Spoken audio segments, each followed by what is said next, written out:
Hey guys, subscribe for daily content. And if you're shopping for gear, make sure you check out the description for the newest items at some of the very best online retailers. There's also links for some of the items that I personally recommend. Thanks! What's going on YouTube? Metal Complex here, and today I'm going to be talking about my top 5 most carried folding knives over the last couple of months or so. I've got some new ones and I've got some reappearing guests on this list. So without further ado, let's go ahead and jump into it. Thanks so much to my patrons for supporting me. And please make sure to follow me on Instagram at metal_complex. Some of these knives are available and some of them are definitely not available. That's not really what this list is about. Just kind of want to update you guys on what's been in my pocket. Starting off with a knife that is extremely unavailable, and it is making the number 5 spot because ever since I unboxed it, which was about a week ago, it has not left my pocket, so it technically makes it into the number 5 spot. This is the brand new, now this is a prototype. This is the Winter Bladeco Mirage, which is a magnetically assisted operating pocket knife.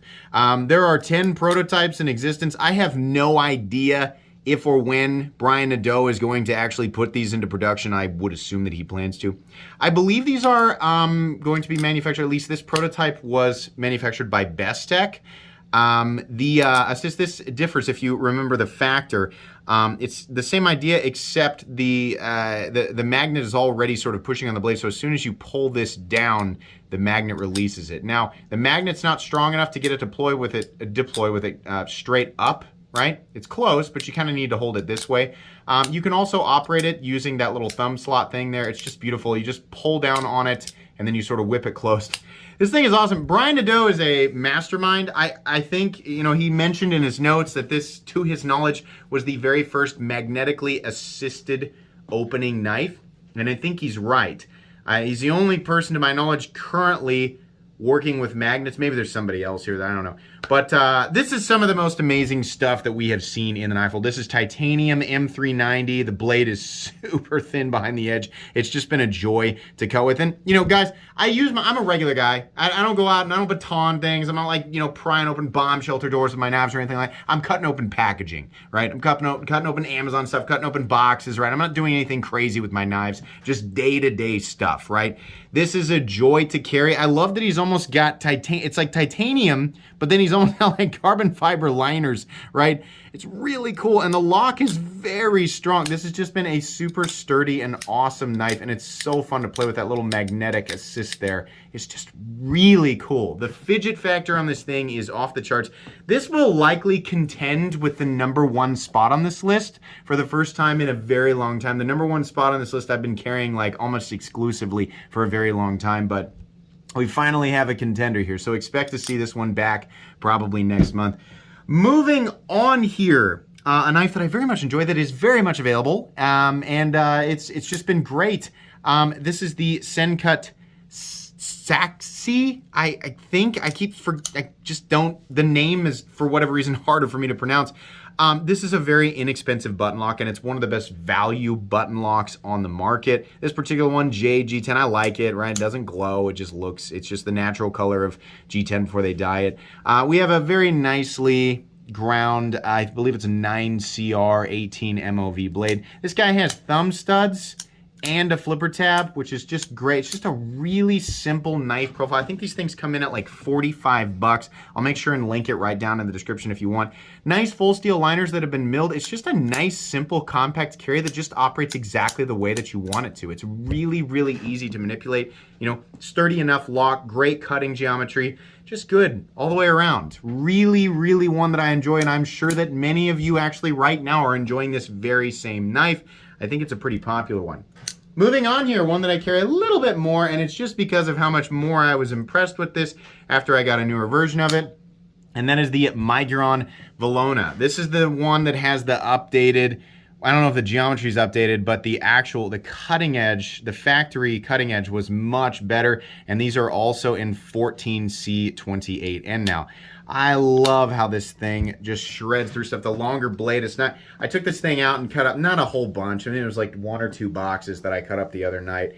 And it just, you know, it's not the most amazing geometry, but it just feels good to hold on to this thing and drive the blade through cardboard. The action is also awesome. The cool thing about this knife is that you're getting incredible, like, execution of things, right? You get a nice blade. It's got a nice fuller on it that you can absolutely use to reverse flick open if you want to. Nice. In this case, we have the G10 Scout. I think there's also another version that's all black. I'll link this one down there as well. Titanium pocket clip, right? I think these are about 50 bucks, which is, I mean, as far as like the cost to material ratio, like what materials you're getting for the cost and the execution of things, it's one of the best value knives on the market. It's a big boy, so you kind of have to like larger knives, but oh my gosh, this is just a wonderful knife. Crown spine too, really fun. And you know, with it being as big as it is, because it's about 9 inches, it really, you know, folded up, it really is a fairly compact carry. If you like larger knives, but you don't want to be weighed down, right? This is a good one, the Miguron Velona. Moving on here to one that gets carried substantially more often now. This is my Hinderer Eclipse, but this is an E-Knives exclusive with the, I don't know exactly what we want to call this, maybe reverse Tanto or something, whatever. The blade shape, please don't come after me, right? Whatever your classification is of this blade, let's move forward. This is the blade shape that was, you know, outside of Rick Hinderer's custom stuff from a long time ago. It was exclusive to the now discontinued ZT0392, the variants that were not Bowie or Wharncliffe. A few of them had, in fact, I've actually got, well, I won't get it out. But yeah, it's really cool. And this is also a non-flipper, which is really nice. It takes the ergonomics of the Eclipse and just makes it feel that much better, because you now can actually kind of make use of this little choke up spot right here. Hinderer knives are definitely thick behind the edge, and this does not cut nearly as well as some of the other ones on the list. But man, it's been a joy to carry. Originally, this had an OD scale on it, and I swapped it out for a gray and black one, which I just think looks a little bit better. Action is fantastic. You know, even though it doesn't quite get through cardboard and stuff like that as efficiently as some of these other ones, it's just kind of a pride of carry. I just enjoy carrying Hinderer knives, and it's nice to have another user. You know, I've got a lot of Hinderer knives in my collection that I don't use, but I have one in S35VN. It's an older Harpoon Spanto that's kind of the Hinderer that I reached for. And now that I've got this non-flipper Eclipse, especially, you know, with the scale I want, it's just been really nice to carry. And, you know, honestly, without there being a flipper tab and the detent on these non-flippers being tuned so much, you know, the Hinderer XM18s and the Eclipse flippers have a really heavy detent. And while the Eclipse in particular has a flipper tab that is not nearly as offensive as the flipper tab on the XM18, it still gets a little to flip after a while, right? So using the thumb studs on this, especially just doing like the reverse flick, it's just really been nice. Ergonomics on the Eclipse are fantastic. And you know, while it is a fairly chunky boy, it does fold up nicely, and it's a reasonable carry. It's definitely my largest carry over the last, you know, it hasn't quite been 2 months. It's been like 6 weeks or so. And then finally, you guys can probably guess, I cannot get this thing out of my pocket. It's just too good. Truthfully, the knife that has been carried the most is once again the Demko AD 20.5 in full tie and this magnificent shark's foot blade. This guy is in 3V. I keep thinking like, oh, there's gonna be, you know, it's gonna start rusting or something like that. I should probably clean it off more. But no, every time I, you know, wipe all this stuff off, the blade is just perfectly fine. You know, I'm starting to really like 3V because of this knife. This blade shape in particular is so awesome for the types of cuts that I do, just simple day-to-day stuff, right? I'm not a professional pocket knife user, right? My occupation does not require me to use a pocket knife all day for like a million different tasks, so I have to have a specialized this or that. No, just like a pull it out of my pocket and use it. That shark lock is just fantastic. It's really fidgety, right? I find myself, you know, kind of sitting around and just doing this a lot. Ergonomically, it's great. I like how the titanium feels way more, of course, than the standard Grivery scales. Just feels a lot tougher. This thing has been, there's something stuck right here. I don't know. It's not, this is titanium, so it's not corrosion. I don't know what it is. It's some gunk that got on there. It's been thrown around quite a bit. And I just, you know, I've gotten to the point now where I'm not feeling too much like I have to baby it or anything like that. I'm not ultra concerned with what surface I'm leaving it on or whether or not it's going to fall off a ladder or whatever. We were putting up some Halloween decorations earlier on this week, and this was in my pocket. I did switch out the clip for the Lynch deep carry clip, and while it's not my favorite clip in the entire world, I definitely like it better than the standard clip.